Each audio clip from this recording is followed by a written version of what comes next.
Welcome to the second lecture in this short introductory series. Today we are going to examine the question of how satisfied was France with the Paris Peace Conference. Firstly, we will examine France's key aims for the Paris Peace Conference. We will then examine the terms of the Treaty of Versailles that satisfied the French President, Georges Clemenceau. And thirdly, examine the terms that dissatisfied the French President. We will then evaluate how satisfied France was overall, and finally examine a German cartoon relating to the reparations bill. France's president was called Georges Clemenceau, though he was nicknamed the Tiger due to his ferocious temperament. It is easy to distinguish him in political cartoons due to his large handlebar moustache. France had suffered the worst number of fatalities, numbering 1.3 to 1.6 million soldiers, which constituted approximately 17% of the male population of France. As a result, there was a strong desire for revenge among the French people. In the final days of escalation before the war broke out, Germany invaded France as a preemptive and some might say unprovoked move. Therefore, many French people supported by their president were looking for retribution for the lives lost in defense of their homeland. Furthermore, France needed to repair their economy after the devastation of 4 years of trench warfare. The Western Front had churned up the French countryside and devastated towns and industry in the northeast. Therefore, Georges Clemenceau was looking for a considerable sum of money in reparations. Finally, the French wanted to defend their land border with Germany in order to prevent another invasion. This centered around the region called the Rhineland, where the River Rhine acts as a natural border. This region needed to be secured in order for the French people to feel safe. Let's now examine the terms that satisfied France.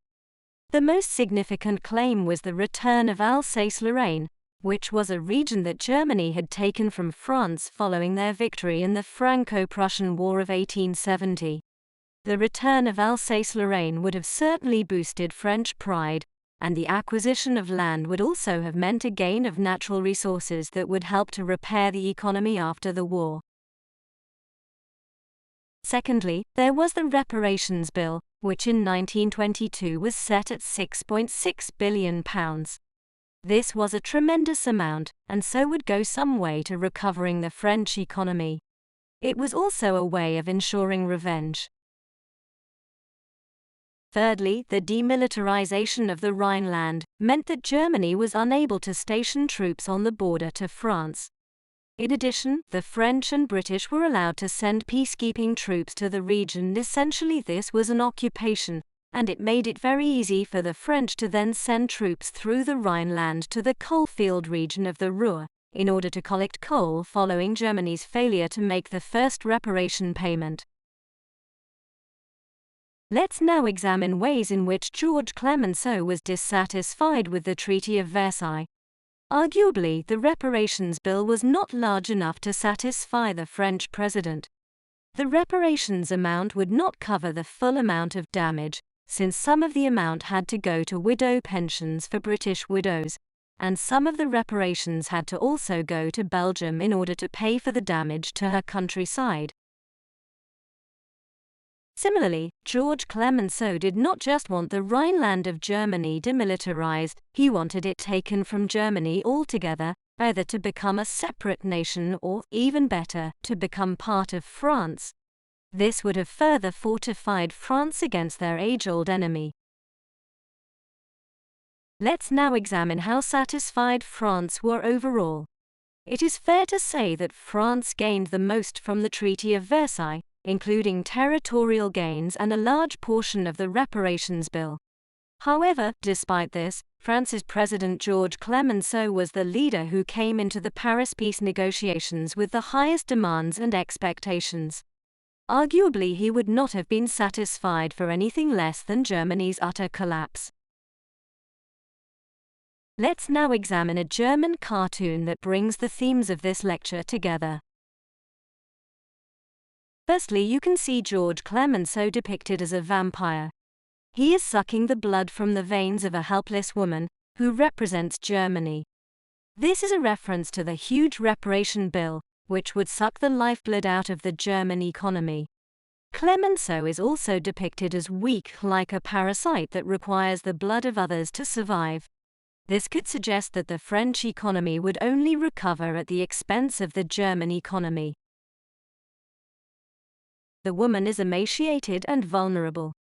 Beside her bed, you can see a shield and sword discarded to one side. This represents how the treaty has dismantled the German military, and the demilitarization of the Rhineland has meant that Germany is defenseless against an invasion from France.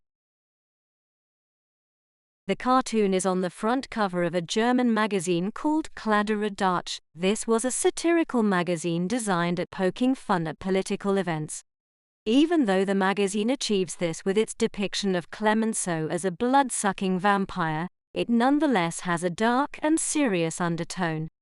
This shows the strong animosity that Germany felt toward France and their part in the Paris Peace Conference, an animosity that would only grow throughout the next 20 years.